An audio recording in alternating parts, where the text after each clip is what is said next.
Hello, boys and girls and babes. Welcome back to the Janaea Talks Caps podcast. As always, thank you so much for tuning in today. I do hope that everyone is staying healthy, staying safe, and, not going too stir crazy during quarantine here.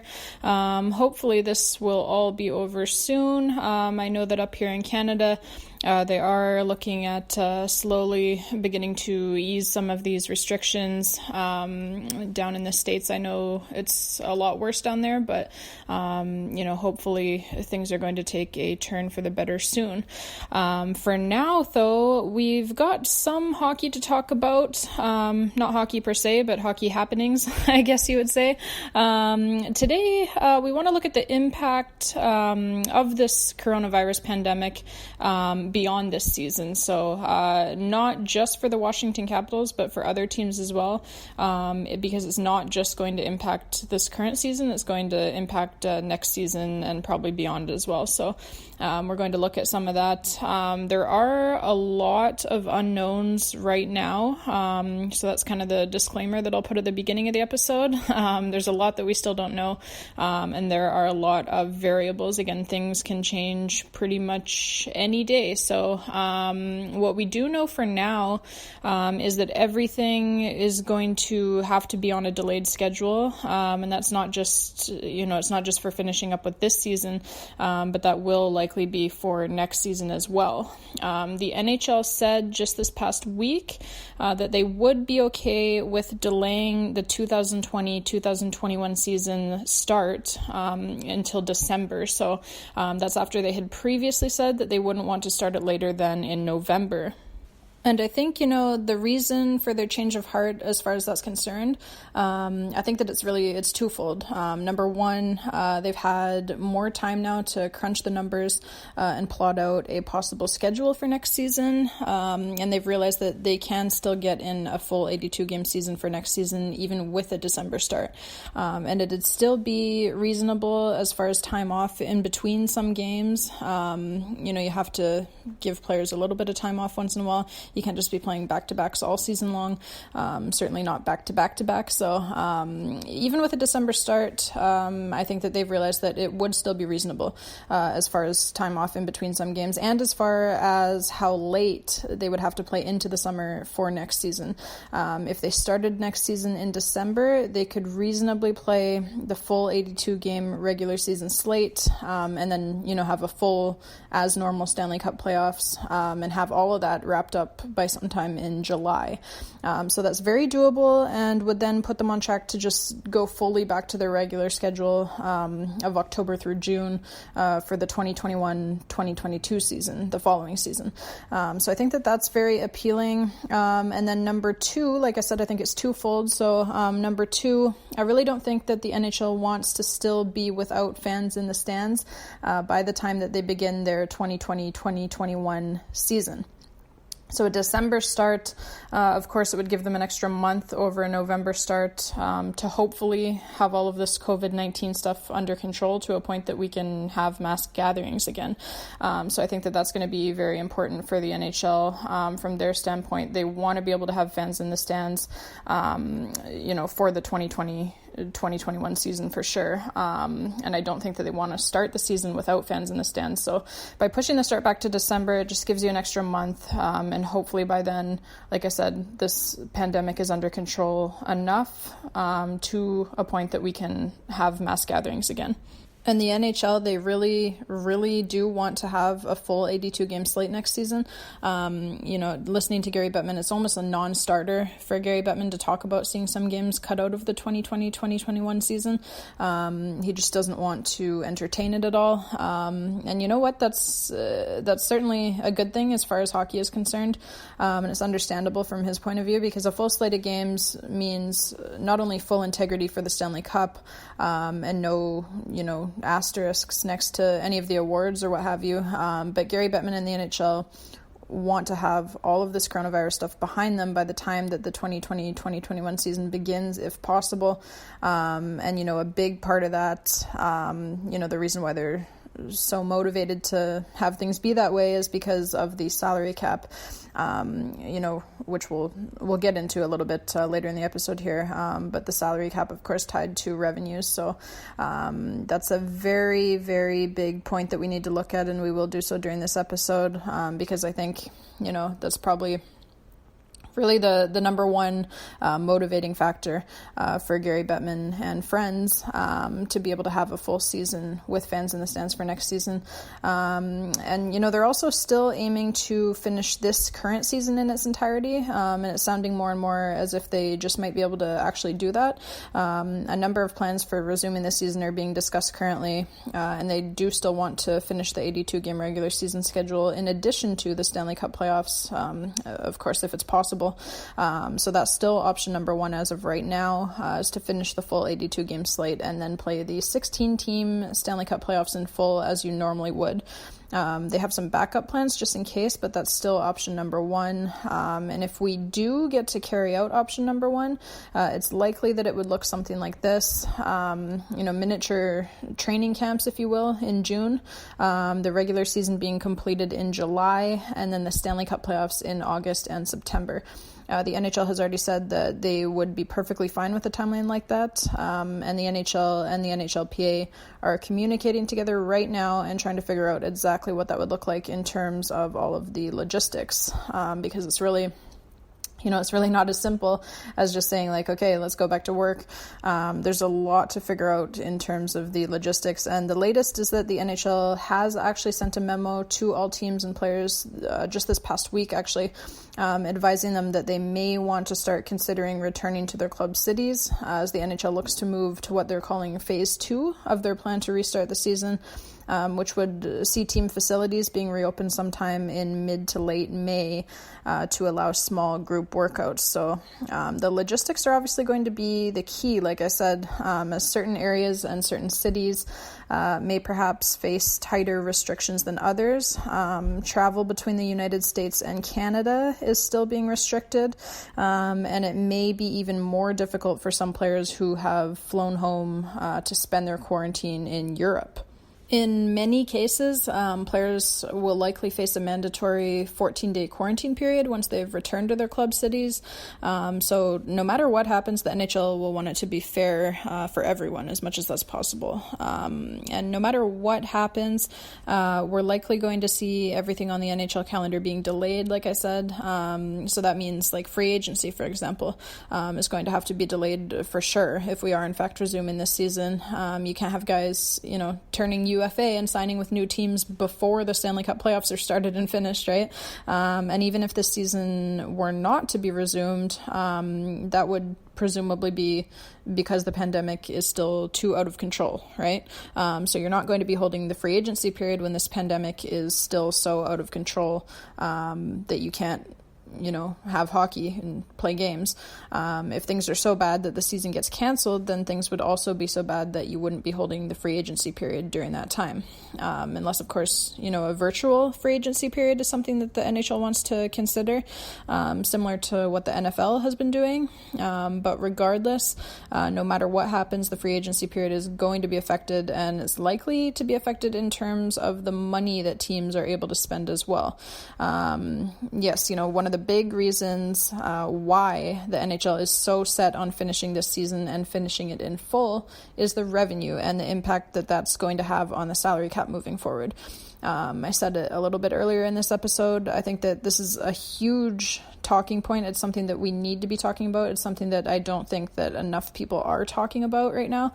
But this is going to be something that this might be the largest way in which the NHL is affected by this pandemic, is the money, so that's also, like I said, that's why the NHL is so set on having a full 82-game regular season next season as well, with fans in the stands. That's the key.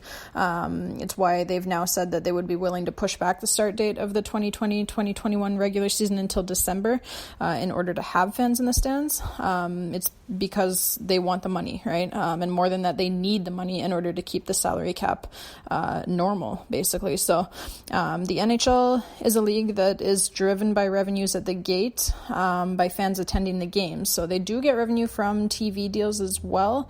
But in general, their revenue is mostly gate driven. So it is very important to have fans in the stands for next season.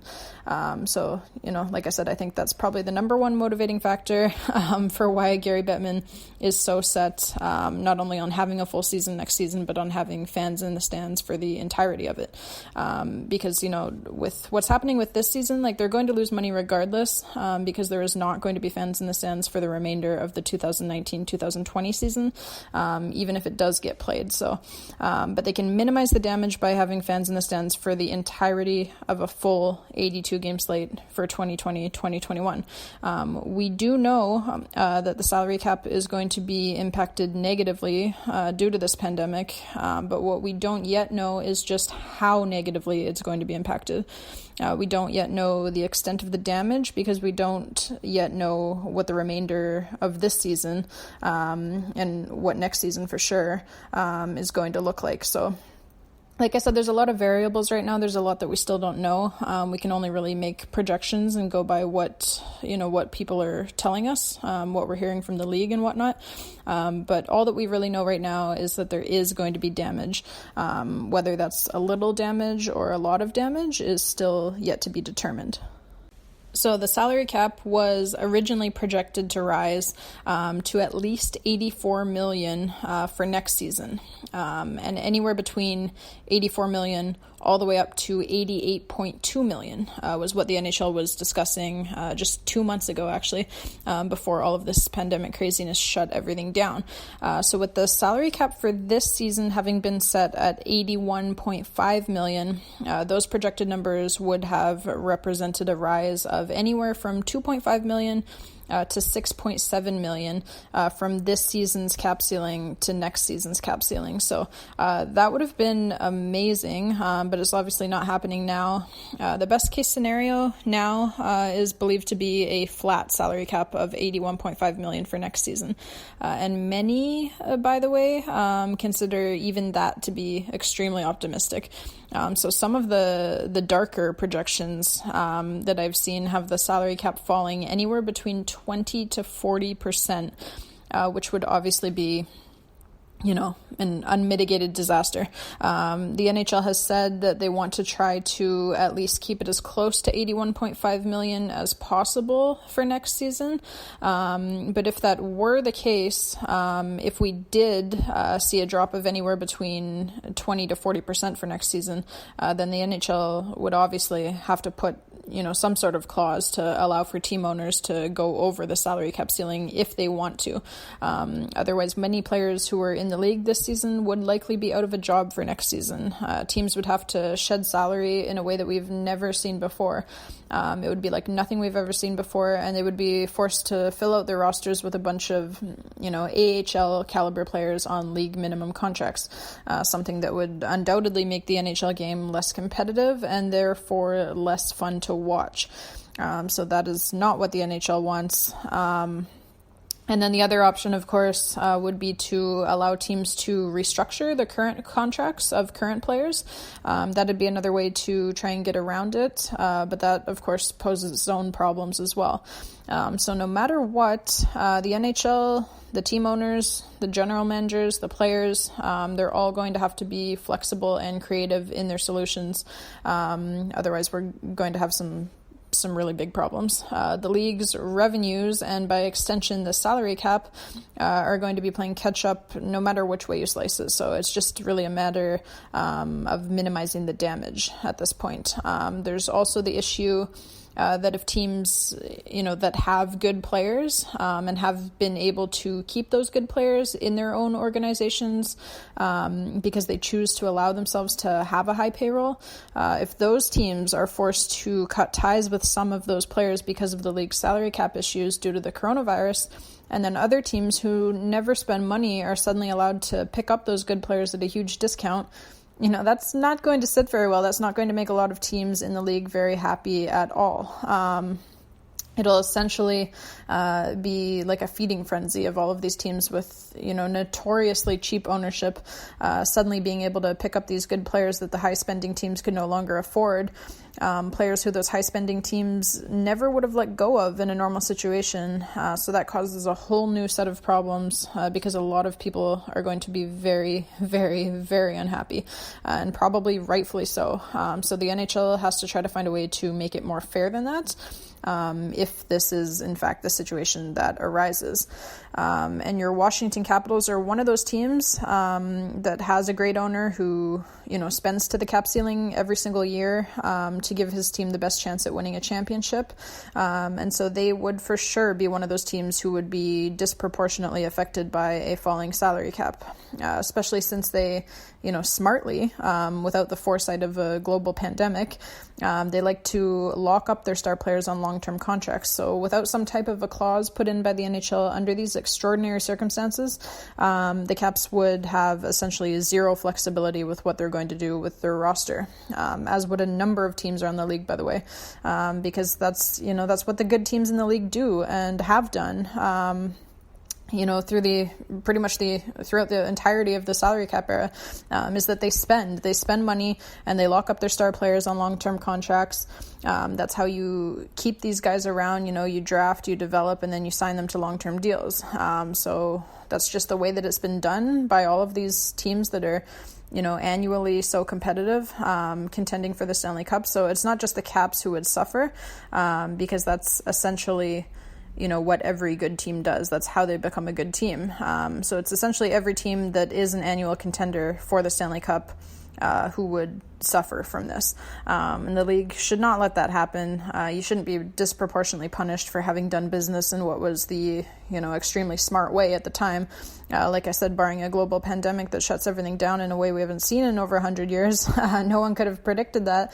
But yeah, the Caps, for their part, they've got a number of pending UFAs who they would undoubtedly like to re-sign, with Braden Holtby, Brendan Dillon, and Ilya Kovalchuk probably being chief among them. I'm sure that they would like to keep Radko Gudas around as well. And then they've got Brendan Leipzig, Travis Boyd, and Jonas Siegenthaler, all as RFAs, restricted free agents. So there were decisions coming up regardless, even without the added issue of a flat or dropped salary cap. And then, of course, hopefully the salary cap has corrected itself by the time that Alex Ovechkin and Jacob Vrana are due new contracts. That'll be helped a lot if the NHL does indeed play the full 82-game schedule with fans in the stands next season, which, as we've already talked about, they have been adamant about doing just that. So there will probably be some minor changes to next season's schedule, such as, I would imagine that the bye weeks, for example, and the All-Star break would be canceled for next season, especially if they're not starting the season until December. But other than that, I think it'll pretty much be business as usual, because again, that's what the NHL has said time and time again is their focus. But I mean, another thing that we haven't even talked about yet are the possible implications as far as the Olympics are concerned. So, because up until the point of the coronavirus pandemic, the rumblings surrounding NHL players being allowed to participate in the next Olympics had actually been pretty positive, somewhat surprisingly. But now, with everything that's happened and is happening, and with the NHL facing such huge financial losses because of this pandemic, it's probably doubtful that Bettman will want to pause his league again, albeit for the Olympics, and lose even more money as a result. And that's not even mentioning the fact that the Olympics are supposed to be held in China, which was, of course, where this all had started. I mean, it's Beijing for the Olympics, not Wuhan, but still, I could still see it causing an issue. So that's just one more thing to consider when talking about all of this craziness and how it's going to affect everything where our favorite sport is concerned. Is what about any potential Olympic implications? Only time will tell, but for now, it's something to think about for sure. For me, personally, I think that would absolutely suck if we don't see NHL players at the Olympics again. I love seeing NHL players at the Olympics. I love when the Olympics are a best-on-best tournament, like a true best-on-best, best players in the world which obviously includes the NHL players. I like to see the best from each country go up against one another. And, that's just how I feel. I know some people like to keep the Olympics amateur, but I really like seeing a true best on best tournament where you have the best players from all over the world competing against each other. And like I said, the best players in the world, that includes NHL players. So anyways, we're going to wrap it up for today, Caps fans. I do hope, like I said at the top of the episode, I do hope that everyone is staying healthy, staying safe, and taking care of your fellow human beings. Hopefully this global crisis won't go on for much longer, but I mean, we should all be taking care of our fellow human beings all of the time regardless, right? Not just during a global pandemic. So it is eternally good advice. And hey, don't forget to subscribe to our podcast if you haven't already. We are available on Apple Podcasts, on Spotify, on Google Podcasts, on iHeartRadio, on Stitcher, on TuneIn, on Podcast Addict as well. So basically anywhere and everywhere that you would want to get your podcast from, we are on there. I didn't even list all of them, but we're pretty much everywhere. So subscribe and leave us a review as well if you feel so inclined. I always love reading the reviews, love hearing what fans have to say. And until next time, Caps fans, stay classy, wash your hands, take care of each other, and as always, let's go Caps.